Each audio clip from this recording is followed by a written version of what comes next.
you are looking for those who voted for Buhari or those who voted for Gula, for me, they are birds of the same feather. And I think the recent APC convention proved conclusively that the APC and the PDP are two sides of a coin. So I don't know the base of your quarrel. Many of you also forget that when the cabal said Jonathan will not be allowed to govern the country, we went to the street. Were you there? Prof, led us in Lagos and Abuja to say there is a constitution. If the president cannot be found, the vice president must take over the country. Before the National Assembly people now brought out the doctrine of necessity. So, please, you also must be fair to history. Between 2012 and now, I have taken part in 4 demonstrations. My son led the NSAS protest. They started like a joke, a few of them. And some of your people called me, talk to your son. He can't continue what you were doing. I said, well, if the country hasn't changed, it's an adult. That is his own business. So please, if you are quarreling with those who demonstrated against Jonathan, we have also demonstrated against Buhari. Buhari, Oyegun, Amechi and others demonstrated against Jonathan in November 2014 over insecurity. And when they now quarrel with those who demonstrate against insecurity, we have reminded them. Now, we are talking of protest. And I've said it publicly. Obasanjo did this. In 2003, Buhari and others had a protest in Kano. They were tear gassed. That was what led to the death of Shuba Okadibo. He inhaled, a lot of poisonous gas. Now, Buhari led the team that came to my chambers, and I've said this publicly. We have no money. Can you please help us challenge this law that requires us to get permission to demonstrate in our country? And I went to court for them. The police lost at the High Court. They went on appeal. We defeated them. We now have to remind Buhari, come. This was what they did for you. You cannot attack those who protest against your government.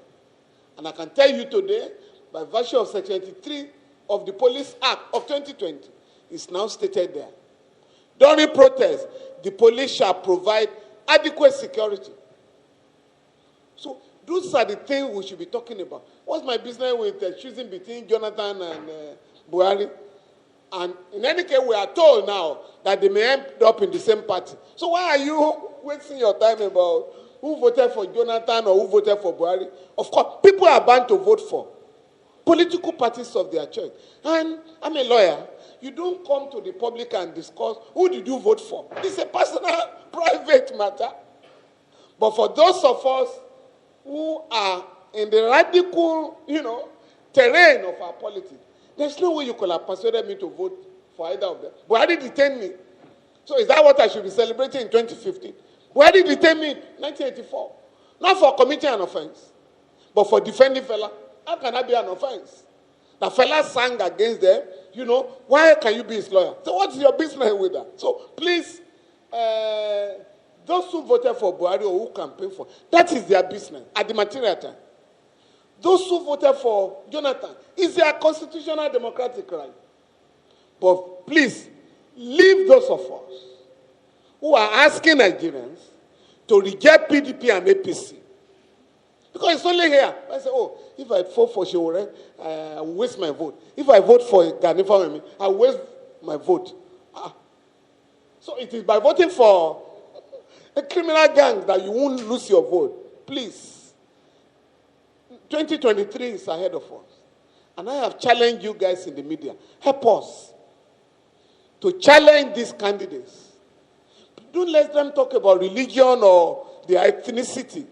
Ask them, what is your solution to insecurity? How do we take 60 million children off the street?